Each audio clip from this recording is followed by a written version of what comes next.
change is what happens generally from the outside that affects us. And what happens to us on the inside is that we transition. It's like the butterfly, right? Inside the cocoon, their goo, that caterpillar turns to goo.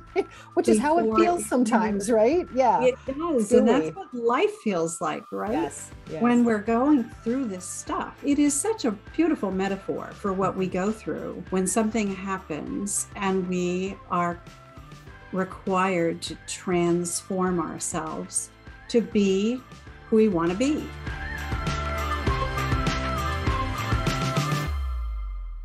Hey guys, welcome to episode number 130 of the Game On Girlfriend podcast. I'm coming at you from spring break to bring you a really great interview with María Tomás-Keegan. This is an interview for those of you who've ever felt like all of a sudden your life doesn't fit, or over time you've noticed more and more and more that your life doesn't fit with who you are and that you're starting to change, and you might even start to feel absent in your own life. María is a multi-certified career and life coach, and she specializes in helping professional women specifically get unstuck. You know, that feeling of like, I'm just on this hamster wheel and I can't get off. She really is an expert in what happens when we change or when life changes, and what is the transition behind it. And the idea that both change and transition are very, very different. What happens to us when the outside world changes, and what happens to us as our environment changes slowly over time. María has been called a master of reinvention, and she's passionate about her coaching, which you'll hear.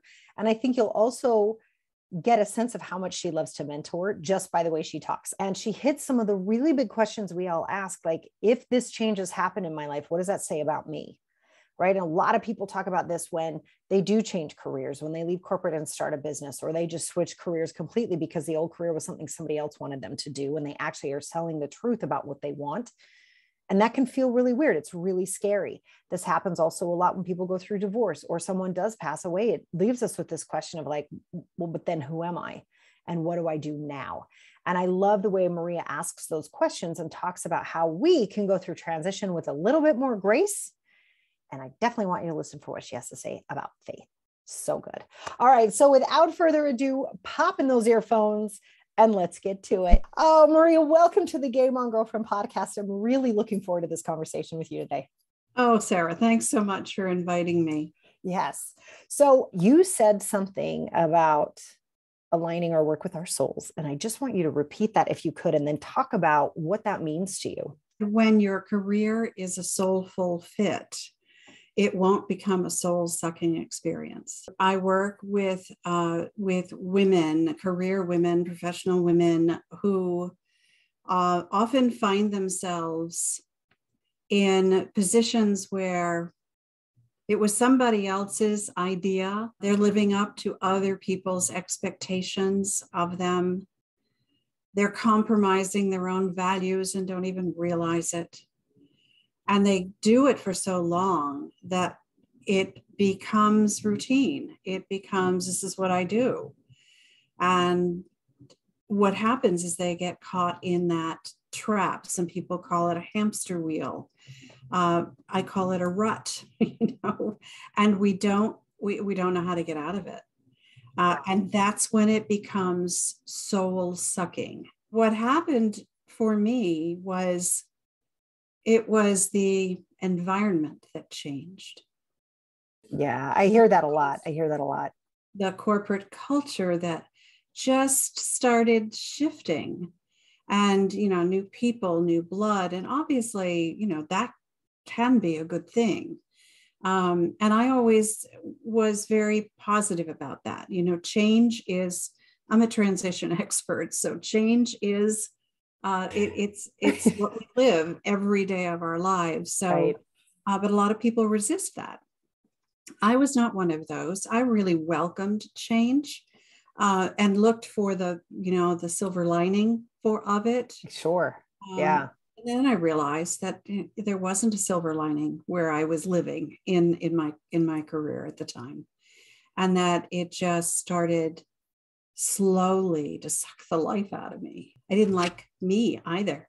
I didn't like who I was becoming. I think you actually pointed to something that a lot of us miss when we're in an environment like that for so long is we start to become unrecognizable to ourselves. That's like the key, right? If we're not who we're supposed to be and we're not showing up that way, everything feels wrong. When things change, we change.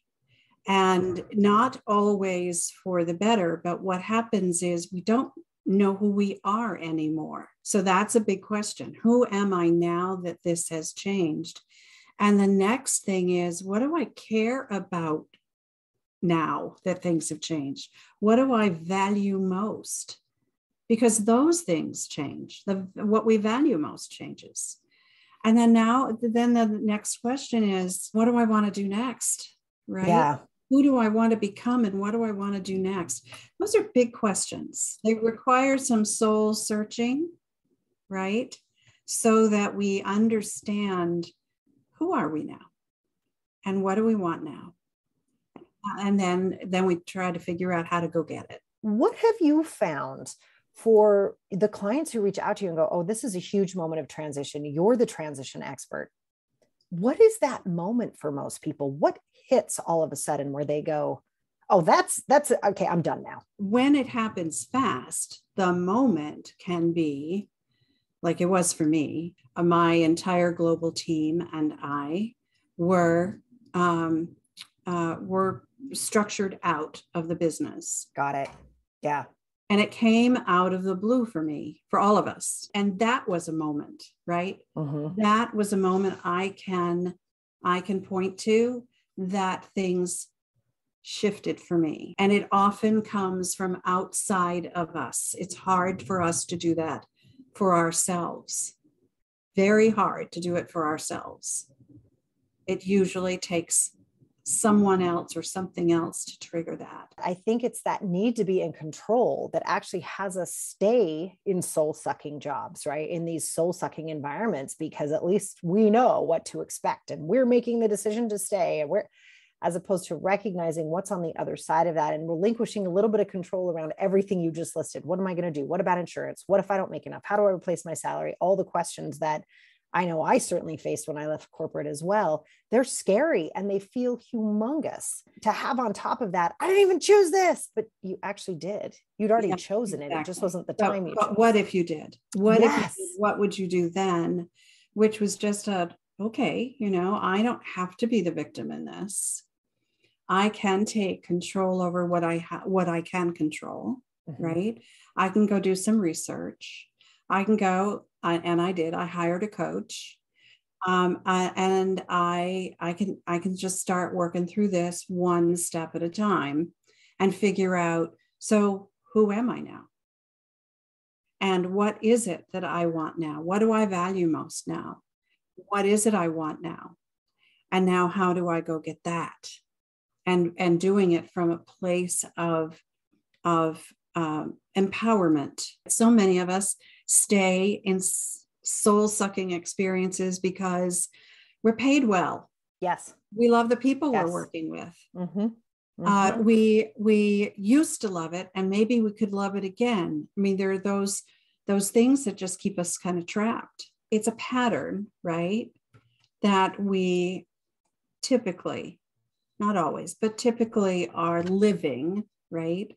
And the pattern repeats itself in a lot of different areas of our life. I do some work very early on with every new client and have them look at the 7 areas of their life and how's it working on a scale of 1 to 10. Where do we have cogs in the wheel? Is it in our, with our family or our friends, with our faith, with our finances, with our fitness or health, in our field or career?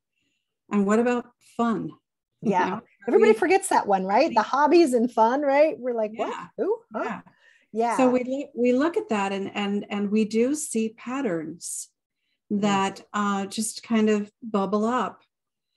And when we can recognize the patterns, that's when we can start doing that deeper work around, so who am I now? I love that question. And what do I want? So if if my relationships with my family are not what I want them to be, what do I want them to be? And what are the steps I can take to make those things happen? We look at it holistically, but not as a whole, right? We look at it in its piece parts. What do you think we struggle with most as humans when it comes to transition? And I know we're talking about our identity, those sorts of things, the big.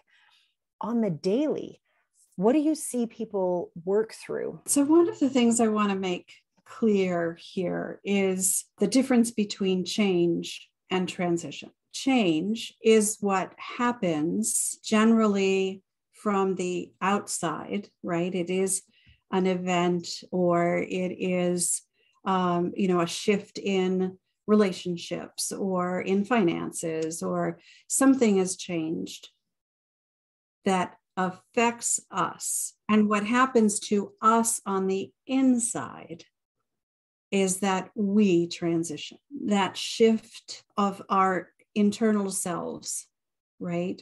That is the transition. It's like the butterfly, right? Inside the cocoon, their goo, that caterpillar turns to goo. Which is how it feels sometimes, right? Yeah. It does. And that's what life feels like, right? Yes. When we're going through this stuff. And then it comes out of the cocoon and it's all wet, but it has these beautiful wings. And it has to wait until the wings dry before it can fly. So it is such a beautiful metaphor for what we go through when something happens and we are required to transform ourselves to be who we want to be, who we need to be for our life to be a soulful fit, not just our career, so that we can stop being in soul-sucking experiences.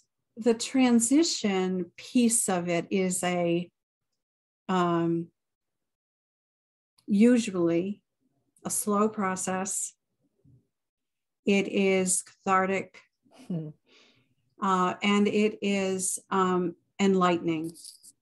Yeah. It's like being in the dark, but seeing glimmers of hope, of ideas, of insights. When we latch onto those things, that's what pulls us forward. We feel like we're being guided in some way that just allows us to feel better about ourselves, identify the growth, acknowledge the growth.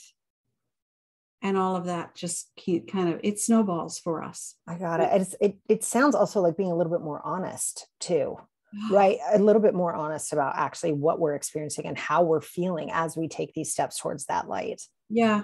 If we're not honest with ourselves, we don't end up in the right place. So what is it you want in your career? What do you want to do? What is it you want in your relationships? How do you want them to change? How do you need to change to be that, to cause that, to help that to happen? Not changing anybody else. We're talking about changing us. It absolutely does take courage, and it takes something else. It takes faith. It's a good word. It really does, doesn't it? It does. Yeah, it does. However you define that, right? For me, there's a spiritual definition behind it, but it's faith in myself first and foremost. Yes. And then where does that come from? So for me, it comes from the divine. For others, it may come from totally within. If you believe it, right? Believe in yourself, have faith in yourself, and display the courage it takes to put one foot in front of the other. And, don't take your blinders off, keep looking around, make sure you're headed in the right direction all the time. And if you get off course, that's why taking small steps is a good thing. You can easily course correct. The courage it's almost like the consistent platform, right? Because it's a constant pull on our courage to do what we feel like is right for us to do. But then actually believing that there's a destination involved, or believing that there's a reason to do it. And I always say the biggest prize is who we become as we're doing this, right? Like the end result can come and go. We'll make the money, we'll build the business, we'll do whatever. We can get the new job. Right? That changes. Yes. But if we can figure out who we are authentically, right? And how do we show up? What happens to us happens to us. We don't have control over a lot of it, but it's how we respond to that. Right. Is what makes the difference. And it's what makes us on purpose, right? So we are doing things on purpose, walking a path that we've created, we've designed the destination for. And little things can happen, but we can figure out how to go over it or around it or push it out of the way. Who we become in that process is what matters. I love that. Well, listen, I've loved talking to you today, and I understand you have something for our listeners, for our girlfriends who may be a little bit stuck. Can you talk to us about what you have for everyone? Yeah. So I wrote a book called Get Unstuck: 5 Steps to Adapt to Change. I'd love to give it as a gift to anyone who would like it. It talks about change and transition. I talked about that very briefly. It goes deeply into what those two things really are and the differences between them. And then talks about 5 ways that you can get yourself unstuck. I love that. You guys, we are going to have a link to that either under the video, if you're watching, or it will be in the show notes for those of you listening. And I really want you guys to grab that, because even if you feel like absolutely everything's on track, chances are something's going to change in your life at some point. So my whole thing is the more tools you can get to support you through that, the better. And is it just me, or does Maria have the most calming, amazing presence and voice on the planet? I told her that the first time I met her. I'm like, your voice. Like, I just want to let's just have some tea and relax and enjoy our lives. Like, oh my gosh, so great. And so you can imagine what the book is going to be like. All right, Maria, thank you so much for being on the podcast today. It's been an absolute joy. Sarah, thank you for having me.